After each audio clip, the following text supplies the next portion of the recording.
Good Monday, everyone. Welcome to GardenStateWeather.com and GardenStateWeather.blogspot.com, providing superior forecasting for the northern mid-Atlantic region 24 hours a day. I'm forecaster Robert Smith, bringing on your winter 2016. And, well, we had a late start, but we made up for it. 20 to 30 inches with an historic snowstorm, blizzard actually, across the northern mid-Atlantic coastal states this past weekend. This is the video forecast discussion for this Monday, the 25th of January, 2016. Lots of people still digging out this weekend and this morning as well. Lots of cars still impacted by being blocked in, completely covered over by snow. About 20 to 30 inches of snow in general fell across the entire forecast region, and it was just an incredible historical blizzard for the northern mid-Atlantic region. We're not really going to recap on any of that today in the broadcast because we did that throughout the weekend with live coverage and such on Facebook, Twitter, and Google+. This morning we have a lot of mid-level clouds that are trapped in with an inversion here in the mid-levels of the atmosphere, so mostly cloudy skies in most spots this morning. A few exceptions with broken clouds in some sections here. The story is with the snowpack, the temperatures are cold. They're generally running in the teens to the low and mid-20s in the urban centers here, like New York's airports and Newark Airport this morning, and across down towards the northern I-95 corridor here, where temperatures around the Philadelphia region this morning are in the lower 20s. Satellite view this morning shows the plethora of mid-level clouds across the region, broken ceilings across the region this morning, and these little specks that you see here, that's radar clutter. Things are winding down at the watches, warnings, and advisories here. Things are all going to expire around 1 o'clock on the South Shore and east ends of Long Island. Around 7 a.m. this morning, back towards the Battery here and western New York Sound here.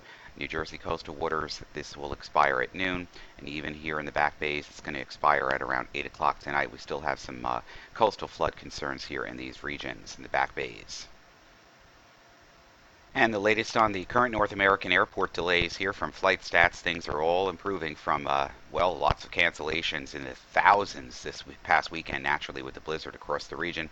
But now things are improving greatly with very little in the way of delays. We do have some still around Philadelphia this morning of moderate concern. Here's still some concern here around Newark, but they're moving along, and also at LaGuardia as well.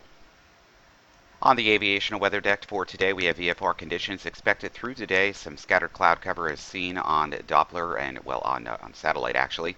A light northwest wind so far removed from where we were over the weekend with blizzard conditions and wind gust in the 50s and 60s. It's just incredible, the changeover after a storm leaves and the atmosphere just clears and cools and calms down.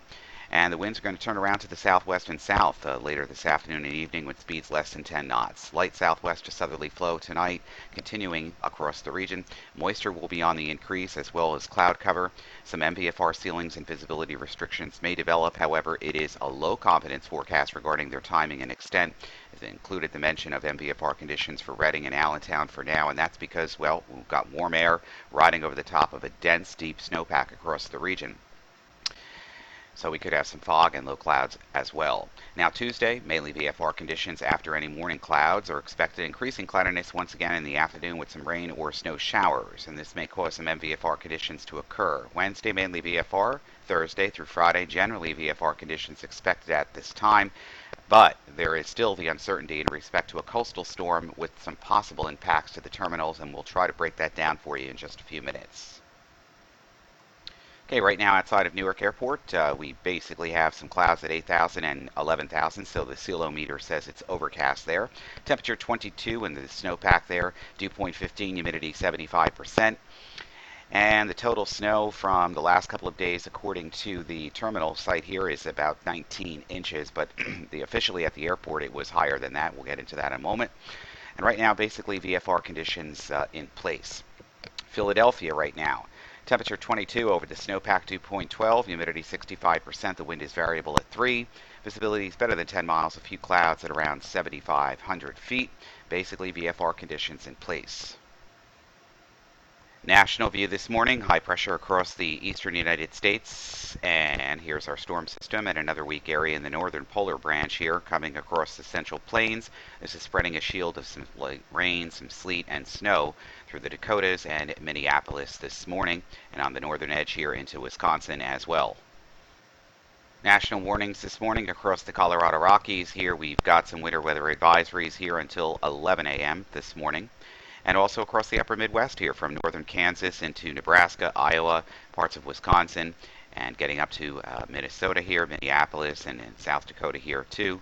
Of course, the Great Plains, we've got some winter weather advisories for snow, deep freeze watches, or freeze warnings actually, in parts of southeastern Georgia, the Panhandle here, northern Florida, once again just north of Orlando and Tampa this morning. And there's a frost advisory for these two counties here in Orlando and Tampa as well for this morning. Going through the forecast charts, here's the high pressure moving off the coast and southwesterly winds increasing across the region this morning. Here's our storm system here heading up towards the northern Great Lakes region with the swath of rain, some ice, and some snow on the northwest side of this.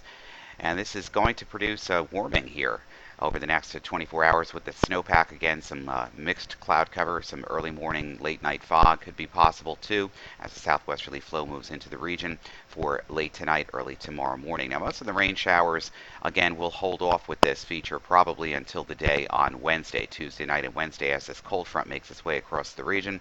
And there is a better chance for some widely scattered showers across most of the forecast region over the dense snowpack that's now in place. And once that moves through, drier air will begin to gradually build in across the forecast region. Now here's the problem, and we're going to show you this in the modeling. We have two streams here, the polar stream and the subtropical stream, and the interaction between these two and what the models want to do for Thursday night and Friday.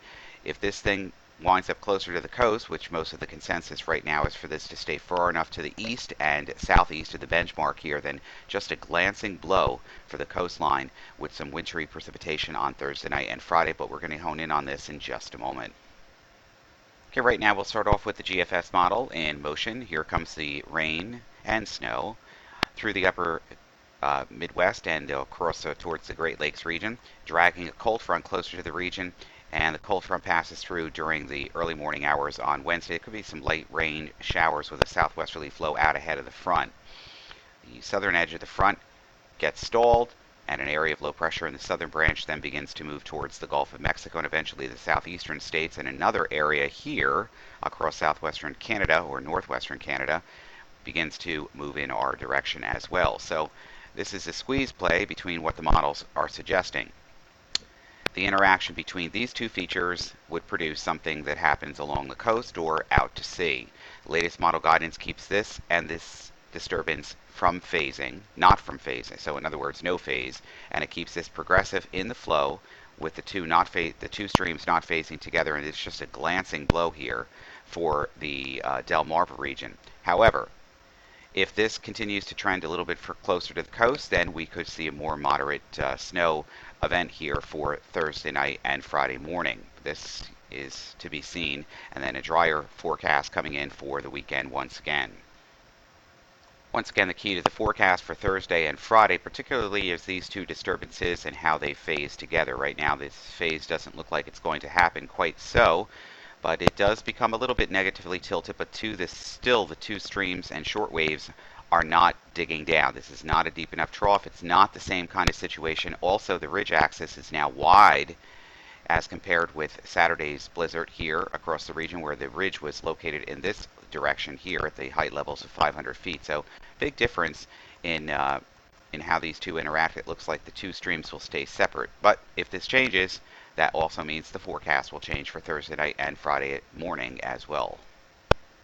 One thing I have to say is that the NAM model actually did a much better performance within a 24 to 36 hour period from this blizzard, and all the other model guidance that was wafting and wavering, the European model guidance and the GFS model guidance, all corrected itself during the time frame of the storm. So kudos to the NAM mesoscale model, because when we get inside of 24 hours, we really have to look at the mesoscale and the observations. Now, this is only out till Thursday afternoon. We could already see the snow output from the NAM here across the Appalachians here of the Tennessee River Valley area here in the Carolinas. If we extrapolate this out, I bet you in time it's going to show some precipitation stretching up towards the coastline here and into the New Jersey, New York City metropolitan area. And this is something that is a trend, and we're going to have to pay attention and watch this mindfully. European ensemble model guidance going here into the future. Here is our trough here, accessed by Thursday night, Friday morning. This is the ensemble members here showing more of a neutrally tilted trough here across the Great Lakes into the southeastern United States, and then bam, it goes out quickly by the time we get into a Friday night and Saturday morning. So if anything is going to occur here, it would happen really quickly and then a quick shot out. GFS model guidance. Well, here it is. This is the ensemble model guidance. We can see the trough digging down here in the mean, and then out it goes. So if these two connect, if the polar stream and the subtropical stream connect, we could have something along the coast here, and we'll just be mindful of that as we go through the forecast cycles here over the next couple of days. Taking a look at your forecast numbers for this afternoon over the snowpack, not bad. We're at seasonable levels here in the low to mid 30s across the region. Southwesterly winds, we warm it up into the upper 30s and low 40s during tomorrow on Tuesday ahead of that cold front.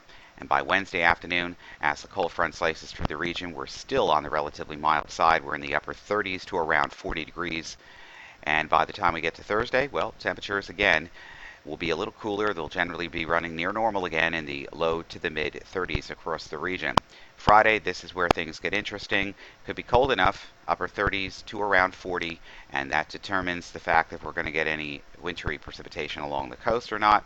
By the time we get to Saturday, temperatures still generally seasonal to above seasonal, upper 30s rather to the lower 40s, and by the time we get to Sunday, if this holds true, then benign weather is going to be in place with high pressure, temperatures either side of the low to the mid 40s. Not bad. So don't forget to be careful stepping out because of the freezing temperatures this morning. Anything that was melting yesterday is now refrozen. Always look down and lift your feet up when you're walking outside into the parking lots and garages and what have you during this morning. For everything live, it's GardenStateWeather.com, GardenStateWeather.blogspot.com, Twitter, Facebook, and Google+. I'm Forecaster Robert Smith. You make it a good Monday. Be careful out there. We'll see you bright and early on Tuesday morning.